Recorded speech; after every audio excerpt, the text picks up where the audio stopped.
I won't have this content as well. We are going to go live on YouTube and live on Facebook. So let me just move this out of the way for a second there. All right. And we do have a few shout outs today. So let's get this going here. Oh, see, so one of the things I realized that is on Facebook, you actually need to put in the information every single week. It doesn't allow you to just save it so that you can just reuse it. So give me 1 second here, make sure that I get all the stuff set up properly and we are live there. Okay. And I do apologize. I realize that in some of the videos, there's a bit of a lag. And so sometimes the stuff that I'm saying isn't in alignment with what's on the screen. So I do apologize for that. So we are good to go. All right, so we are November 13, and there's so many shout outs that I want to do today. So let me just quickly get through all of them and welcome. So my name is Huong. I am with Cash Property Inc. And today we are going to be talking about money issues around real estate. So we're going to analyze a deal. I'll show you how I find deals and then how we walk through the analysis. And then we'll also answer a couple of questions that came through. One came through from YouTube, and then the other one, I'm still not prepared to talk about. So because I want to have a clean sheet to show you guys, so we may defer that till next week. Okay, so so welcome everybody. We are November the 13th, so we will get started. So the first one is thank you to all of the new subscribers over the last week. Thank you. I noticed a huge jump in my number of subscribers, and so I thank you from the bottom of my heart. It's, you know, it's always amazing to see what people will watch and what people will subscribe. And so I always make a funny joke that I have more people watching my video on how to change a toilet roll holder than any of my money videos. So thank you for that. Okay, so that's the thank you for the subscribers. I also want to do a big shout out to all of my and I'm probably not going to say this very politically correct, but all of my friends who come from an Indian background. It's the Diwali celebrations right now, so like for the next 5 or 6 days. And so I want to do a big shout out to Aishan, my son's beatboxing teacher all the way in India. May your year be filled with lots of light. I also want to do a big shout out to my colleagues at AN Global. We help businesses grow and franchise all across the world. And a lot of my colleagues at AN Global are from India. So I wish you all a wonderful year full of light and goodness. So yeah, so happy Diwali. Okay, so let me go and make sure that I got all the shout outs there. Okay, good. Oh, and one last shout out, of course, with it being Remembrance Day, I want to do a big heartfelt thank you to all of our military staff and all the individuals who have fought in a war that has allowed me to grow up in Canada and have all of the freedoms and the privileges that I have because of the work that you've done. So thank you for that. Okay. All right. So let me go and get into the deal analysis. It always brings a bunch of emotions up when I talk about, war situations and my ancestors who came from China to, lay down the railroad so that, we could come to Canada. And, that, when I look into the history of that, it always, it always, tightens my heart a little bit, and it does choke me up a bit. So,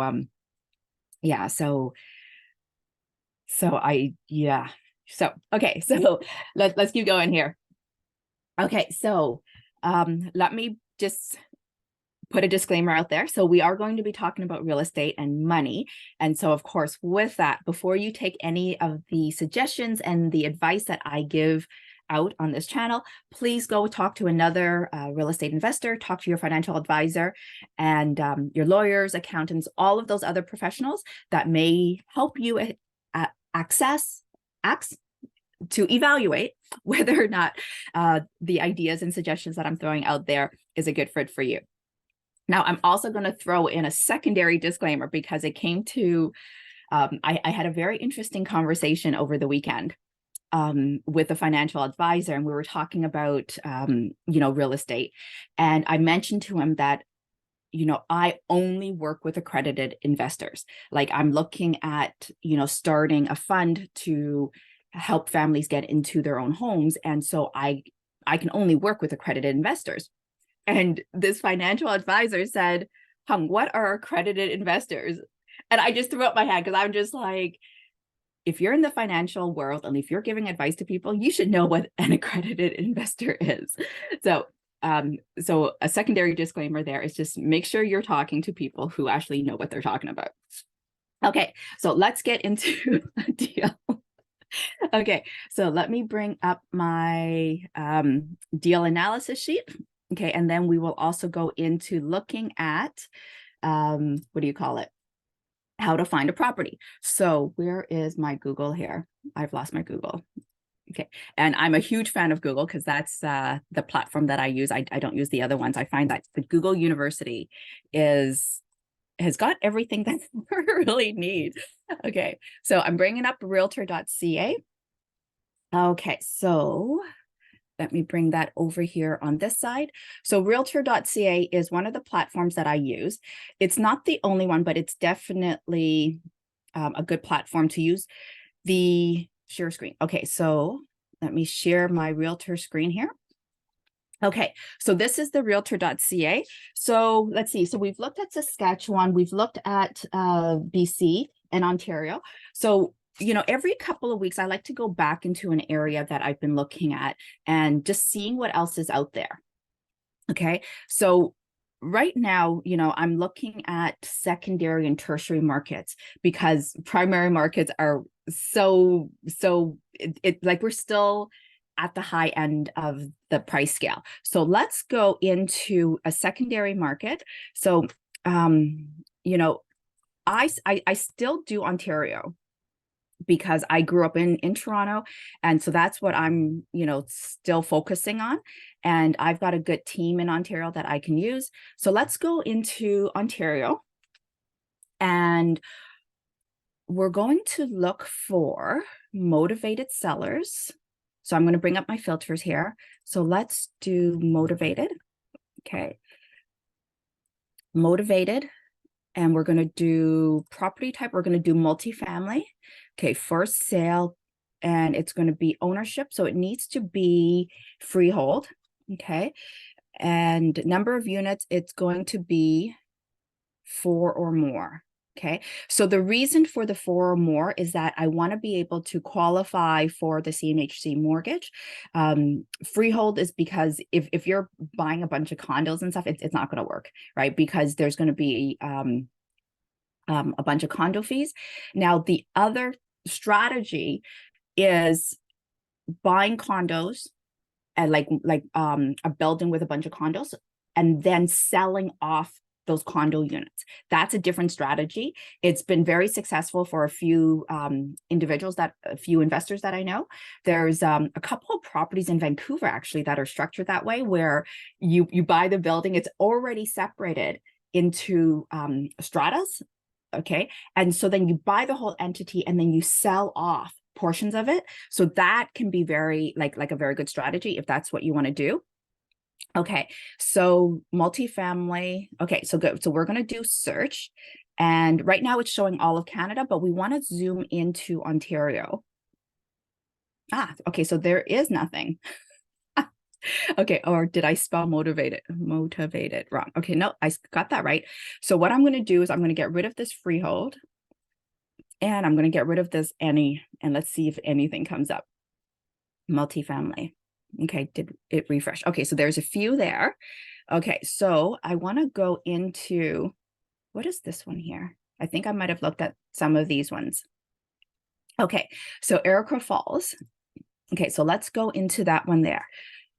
So yeah, so I've looked at this one before and I think it's actually okay. Now, the thing is, it's Iroquois Falls though. So just keep in mind that it is quite far. If I remember correctly, there is a paper mill there. They're there's not too much too much industry there. So when you get into secondary and tertiary markets, you want to make sure that there's still a good it's not just a one industry town, right? Because if that paper mill goes down, or there needs to be employment. Okay, so let's take a look at this one. Okay, so this is 3133 Ensign Drive. Okay, and I love the hardwood floors, so it's pretty good. So let's see what it says here. Located in a nice residential area, make a great income with this large 2,800 square foot duplex, okay, or transform into a 7-bed, 2-bath family home. Okay, so what they're saying is that you can transform it back into a single family. Also great for Airbnb. So each unit features a foyer, eat-in, kitchen. Okay, so, and it says motivated seller. Okay, so it's been on the market 14 days. So I would say, yeah, you know what? They're motivated because they have it listed in here that they're motivated.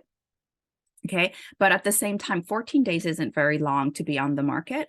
So let's run this because it is a duplex. It's 290. So that's fairly cheap compared to Toronto and Vancouver pricing. Like, you're basically getting a duplex.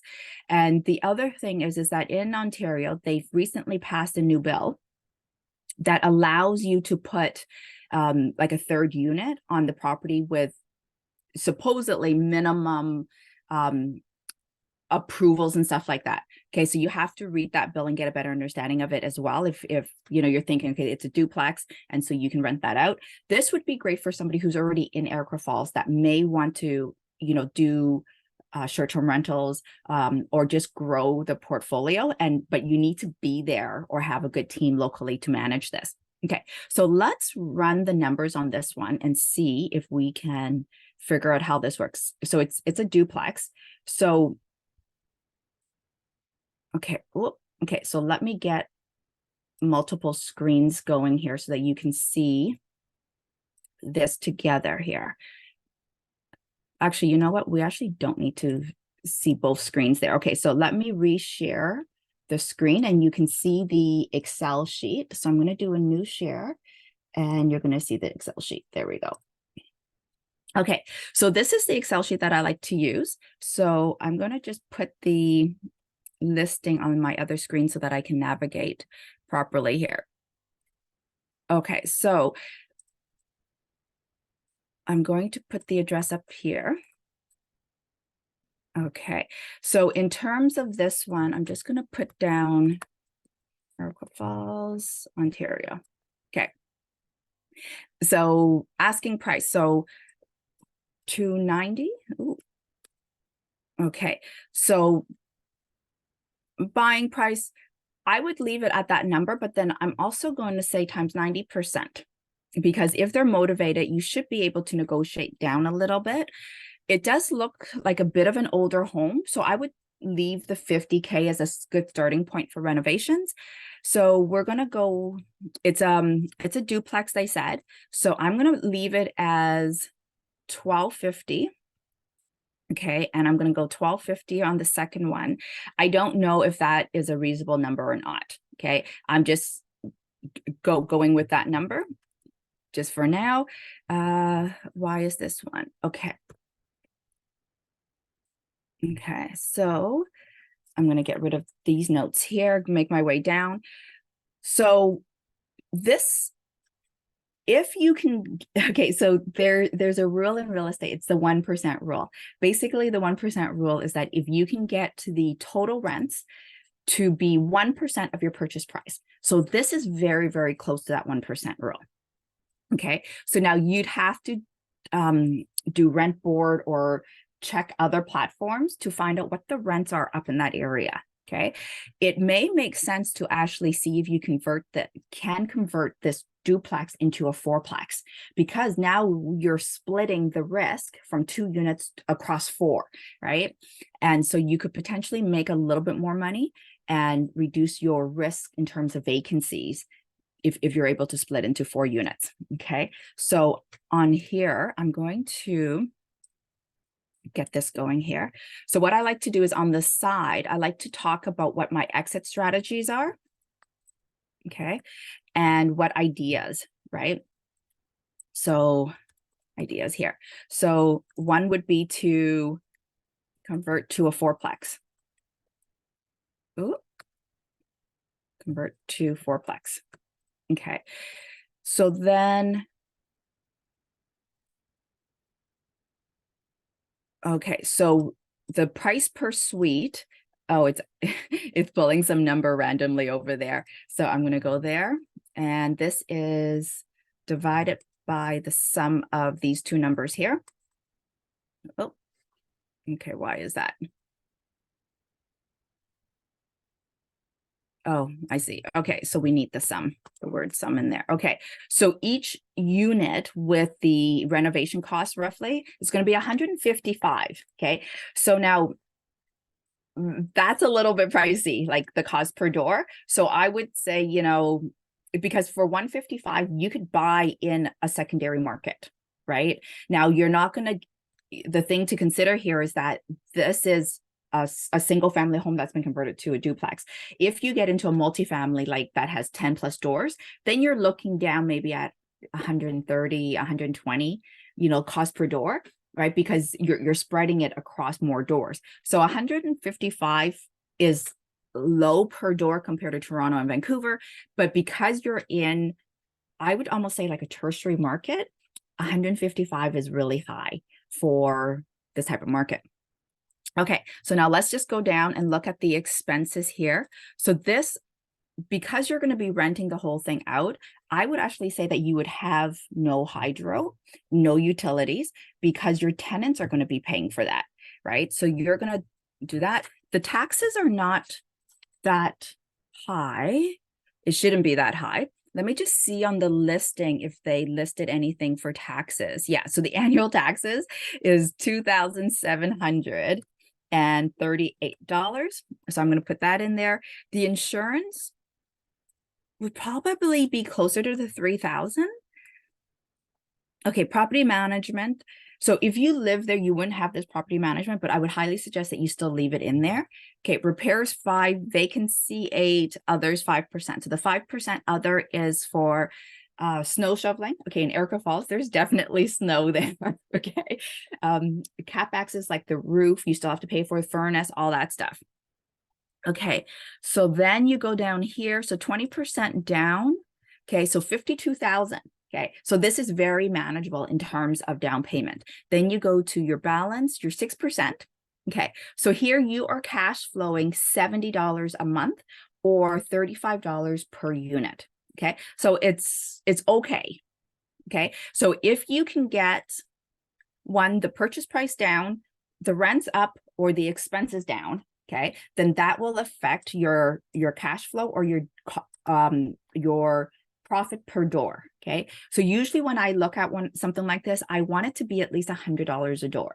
If you're just starting out, maybe $35 is good because you're just starting out. Okay, and so like when I started out, I didn't look at any of these numbers when I started out. I was just like, hey, I've got the down payment.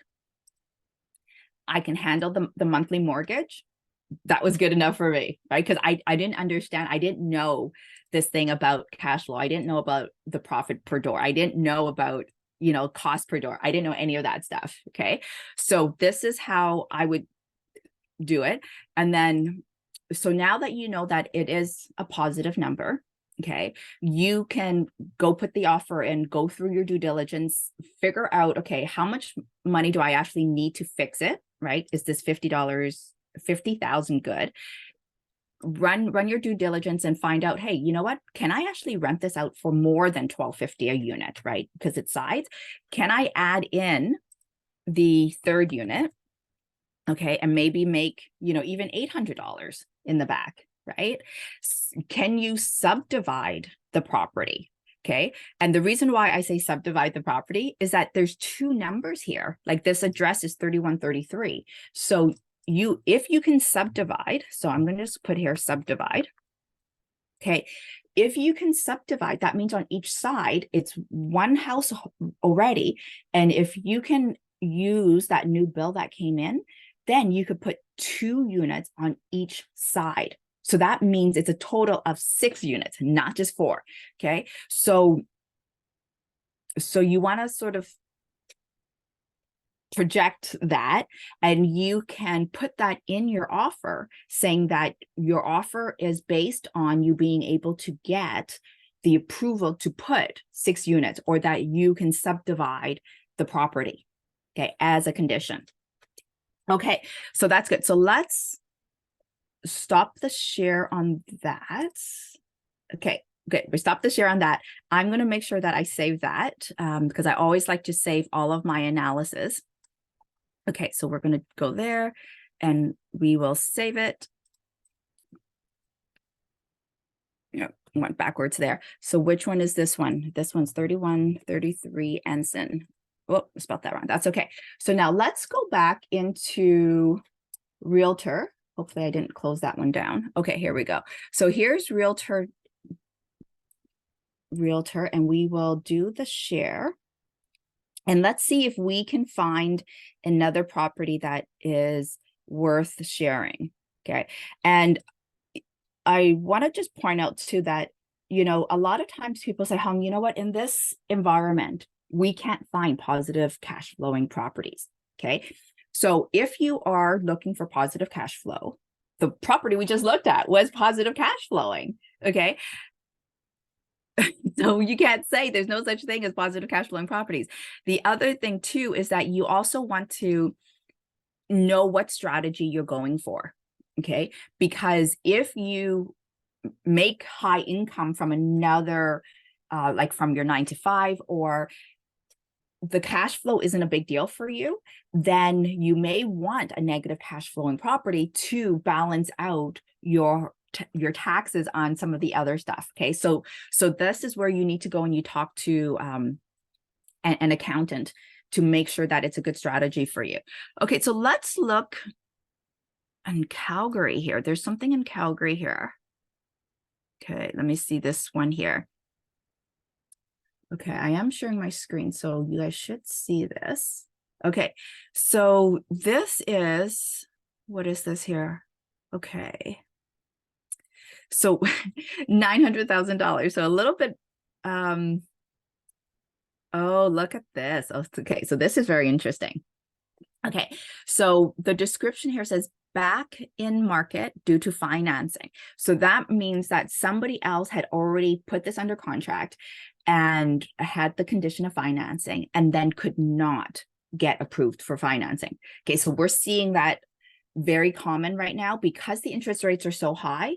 The building itself does not qualify, meaning that the cash flow doesn't debt service the expenses plus the mortgage. Okay, and so our episode last week, we talked about how to calculate your debt service ratio, and so you want to run that number before you go to the mortgage agent. Okay, so but that's a completely different thing, and there's ways to structure your opportunity so that even if the debt service ratio doesn't meet the 1.25, there's things that you can do to help it reach that. Okay, so we'll talk about that another time. Okay, so let's see. Price reduced, motivated seller, attention investors, embrace. Oh, it's a 4-plex. Okay. Okay, so golden offer. Okay, Calgary's market, 5 to 6 in the back. Okay, so property taxes. Okay, so let's run this one because it is a 4-plex. Okay, so I'm going to unshare this one and bring up the Excel sheet. So let's move this one out of the way. And where's the Excel sheet? Okay, so as you can see, like I pretty much use the same Excel sheet all the time. Okay, and part of the reason is because that's what I started out with when I started analyzing deals in this manner. And this sheet is from Don Campbell, right? And so, okay, so 2435, okay, 48th Street Southeast. Okay, so it's from Don Campbell. So I know that you know, like I trust his work, and he's an experienced real estate investor, okay, from REIN. So let's go Calgary, Alberta. Asking price. Okay, asking price was close to 900. So I'm going to go 900 into 3K. I'm going to go back to 900. So I'm not going to reduce the price yet. Okay. 50,000 would be a good number to start off with. So I'll leave that. It's a fourplex here. So I'm going to go 1 and 1. Okay. And I'm going to copy this down here. Okay. So I'm going to get rid of this number here. Okay. And why is that not updating? Okay. So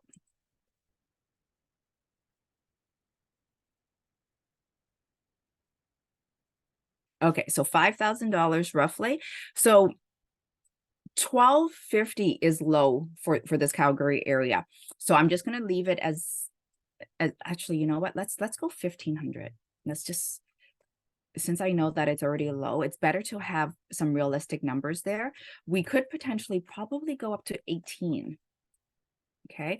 Now I know that one of those units, like 2 of those units are going to be basement units. So you might not get as much money, but you should still be pretty competitive with the 1,500. So let's just run the numbers based on 15. This is going down here, and we want to go down to 23. I'm just going to put 23 there. So each unit is $240,000.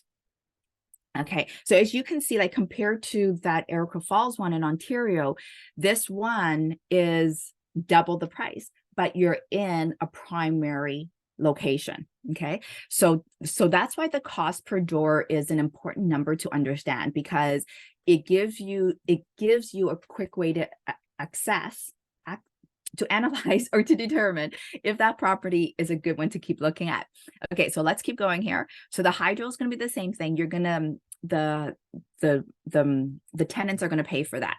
Okay, so we already know that the taxes is listed here as 4,007.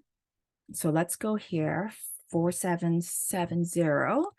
Okay, insurance probably about 3,000. Property management, repairs, vacancy. Okay, so as you can see, I always leave the percentages as is. Okay, even if the seller sends me information and they have lower numbers, which they always do, I don't look at their numbers. I look at my percentages and will it work on my percentages? Okay, and yes, a lot of people say to me, Huong, but you're potentially missing out on opportunities because you've got 10% management and 5% this and 8% that. Well, here's the thing. I don't want to underestimate my expenses, because if I underestimate, then that means my properties could potentially be negative cash flowing, and then that negative cash flow comes out of my pocket every month. Okay, and so I don't want to risk having to pay out every month on a property. Okay, so now this number here calculates my expense ratio. Okay, so 38% is an okay number. Like that's the range, right? So that's how I know, okay, I'm doing my calculations right. If I have a 15% expense ratio, then that means I have not accounted for enough expenses, enough carrying costs for this building. And especially this building is a 1971-year-old building. Like it's an older building. It's not a new build, okay? So usually you want your expense ratios between like 35, 36, up to 40, 43. If your building is operating at a higher than 42 expense ratio, there's money that's just dripping somewhere. Okay, and so then that's where you need to really hone in on what are your expenses and how you can reduce those expenses. Okay, so let's keep going here. So the expenses, okay, so 20% down again, 180, and then the balance there, the mortgage payment is 4,000. You're negative cash flowing there. So why are we, so $6,000 there for monthly rental income, and the monthly expenses is okay, so your NOI is actually positive, right, by 3,500, but because your mortgage here is so high at 6%, right, that's why it's negative cash flowing, which is probably why that previous buyer couldn't qualify, because their because their mortgage payments are so high. Okay, so one way to get around that is putting a higher down payment down. So let's just say you come here and you put 30% down payment.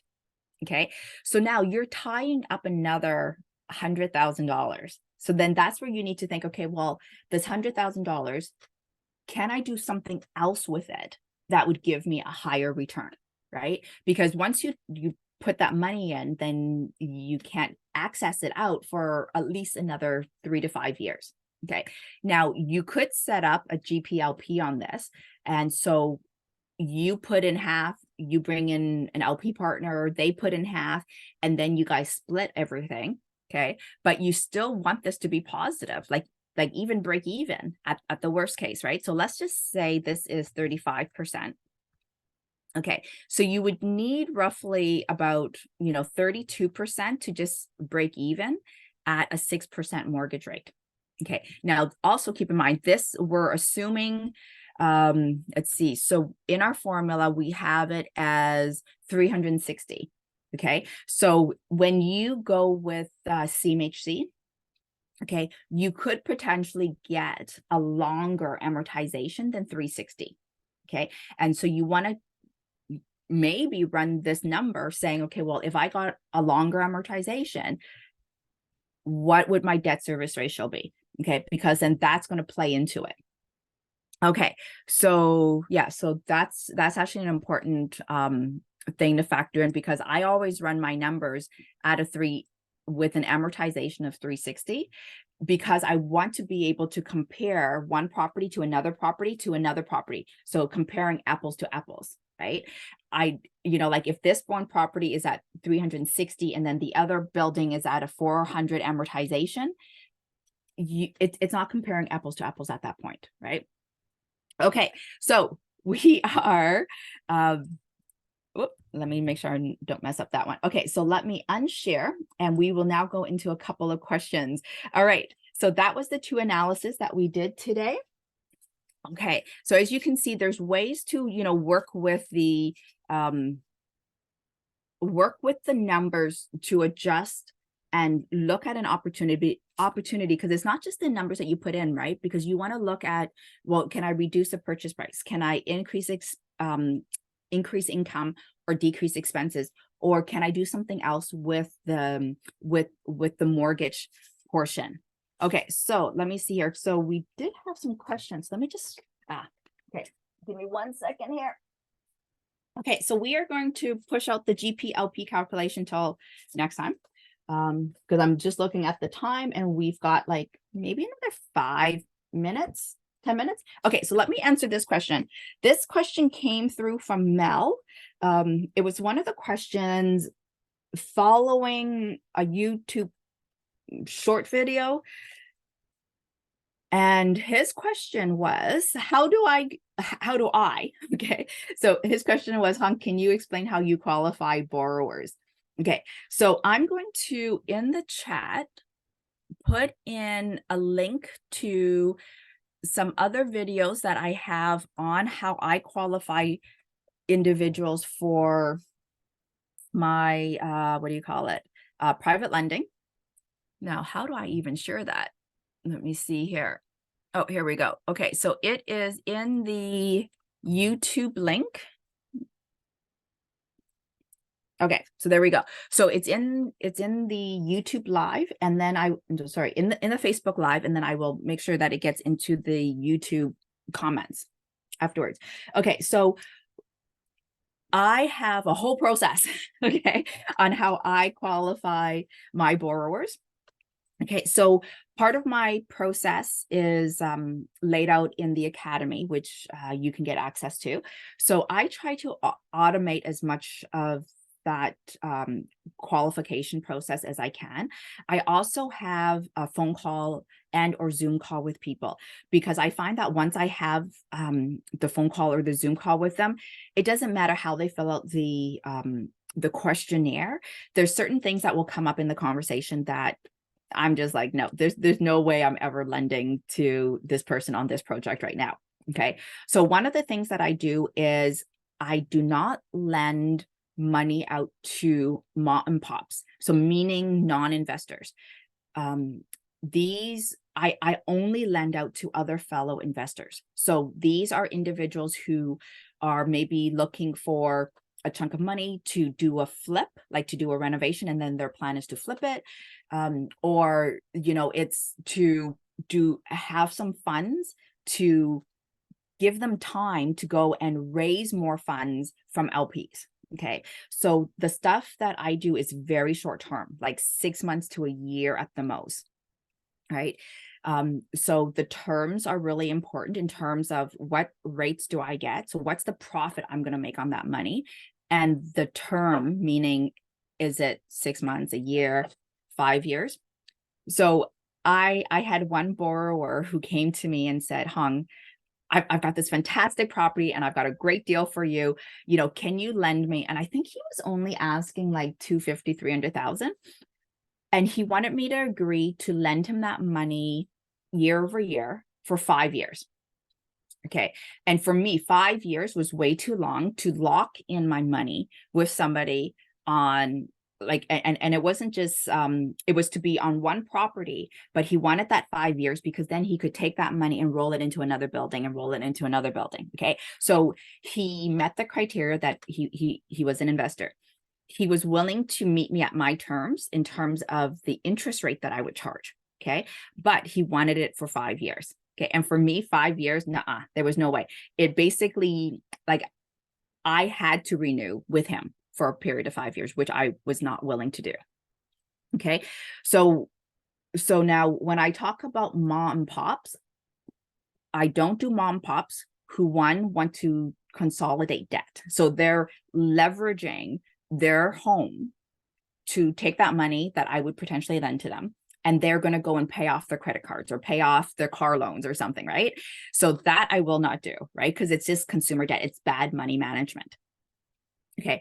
Or to an individual who needs it for their down payment portion. So we're in a time frame right now where people are putting down, 5, 10, 15%, whatever the down payment is. The banks have given them an okay or pre-approval for the mortgage. And then with the rates going up, with, potentially the values going down a little bit, the banks are coming back and saying, no, we're not giving you that whole amount anymore. We're only going to give you, instead of this whole amount, we're going to give you this amount. So that means that the buyer needs just a little bit more money. So sometimes it's only like 100, sometimes it's like I've seen a case where it was like 750,000 that they were short. And I'm like, wow, like you're buying a luxury home at that point. So for me, I won't do those because you're helping somebody. Okay, the way I'm looking at it is that I'm helping somebody get into a home they cannot afford. Okay. And if you're buying a home that you cannot afford, well, what's going to happen in 2 years? What's going to happen in 5 years when your mortgage comes up for renewal? Okay. So I don't do mom pops. I only do fellow investors. And I have this automated system where they come through my questionnaire. We have a Zoom call. I get to ask them a ton of questions. I figure out, what their strategy is. So sometimes I talk to these investors and they're like, Hong, this is my first flip. I only need $75,000 and I'm going to do this flip in 2 months. And I'm like, no, call me in a year or 2 years when you have some real experience, and call me when you actually understand what a flip is. Okay. Because if you think you're going to flip in 2 months, okay, and you have no experience, okay, that 2 months easily will become 6 months. Okay. And then the other thing that I always ask them is, okay, so if the flip doesn't work, what's your backup? Like, what's your alternative strategy if the flip doesn't work? Right. And I always say, so do you have experience with a hammer? They're like, no, I'm going to be hiring that out. I was like, okay, no. I'm not doing that. Right. So it's not so much the amount that's going to be lent out. It's also who is the borrower. Okay. So the terms are important. And then I look at the borrower themselves in terms of, do they have a full-time job that where if they're not able to, like if the property itself doesn't cash flow, how are they going to make that interest payment? Okay, because private lending is not a cheap alternative. Okay, it is a lot more expensive. Like we're talking double digits here. Okay, like so when I started in private lending, I think, you know, when 6-7 years ago, I was at like 8%, right? So all like way higher. And now we're at 12-15%. Okay, so you have to realize that private lending is not a cheap alternative, but the investors understand the cost of doing business and they're going to make way more than 15% on their money, right? If their opportunity doesn't make sense in terms that they're going to make more than 15-20%, it's probably not a good opportunity for you to be putting your money in as a lender. Okay, so the other thing that I look at too is the property itself. Okay, where's the property, the condition of the property. So if somebody's asking me to lend on a property that's in like Erica Falls, okay, I probably wouldn't do that. Okay, unless I knew that person and I knew, okay, they have a bigger portfolio, blah, blah, blah, right? But if it's a standalone in property in Erica Falls, and like I have no interest in renting properties in Erica Falls, and I have no interest in moving to Erica Falls, right? So I probably would not do a place that's in a tertiary market, right? Primary markets, absolutely. Secondary, maybe. It depends on the borrower, the property, and all that stuff. Okay. And then I also look at, with me putting this money in, what is the loan to value of all their debts, right? So a lot of times people will put maybe 5% down on a property and they're like, okay, great. I'm going to, you know, I've got this property through another borrower and now I'm going to borrow all the renovation money. Okay, well, here's the thing. That renovation money added on, does it raise the loan to value above, let's say 90%, right? Because now if that person doesn't finish the renovation, okay, you can force a sale, but then there's no money there to come back to you. Okay, so you want to make sure that you understand the loan to value concept there. Okay, so in today's economy, I've been pulling back on my private lending, meaning that I'm not renewing or extending my loans. Okay, partly because I want the liquidity to be able to buy or participate in multifamily deals that are coming up right now. Okay. The second reason is because the rates are so high, like the spread between what my cost of borrowing is to what the investor, what the borrower would need to pay, that spread is slowly decreasing, right? To the point where it's not worth the risk for me to do private lending. Okay. So if you think about it, like I'm lending the money out at like, let's say 18%. Okay. So that 18%, if they don't pay that, right, that's zero at that point, right? So 18% is a huge interest rate for an investor to carry for longer than a year. Anything after a year, there's a higher chance that they're going to default. Okay, so so I've got, you know, a lot of strategies around private lending, when to do it, when not to do it. So I always, I run an analysis to say, okay, how much money do I have in private lending? How much money do I have in multifamilies? How much money do I have in this other strategy? And I try to make it so that it's not all in one bucket, but it's diversified across all the different potential strategies that I have. Okay, so that is good. So if you would like to hop onto a one-on-one call with me, please feel free to do so. There is the QR code, okay, that you can take a picture of, and it takes you right to my scheduler. Okay, otherwise, I will see you guys all next Monday, same time, same place. Now that I got to hang up this Facebook and YouTube stuff. Woohoo! Okay, so yeah, see you guys all next week. Have an awesome week, everybody. Bye.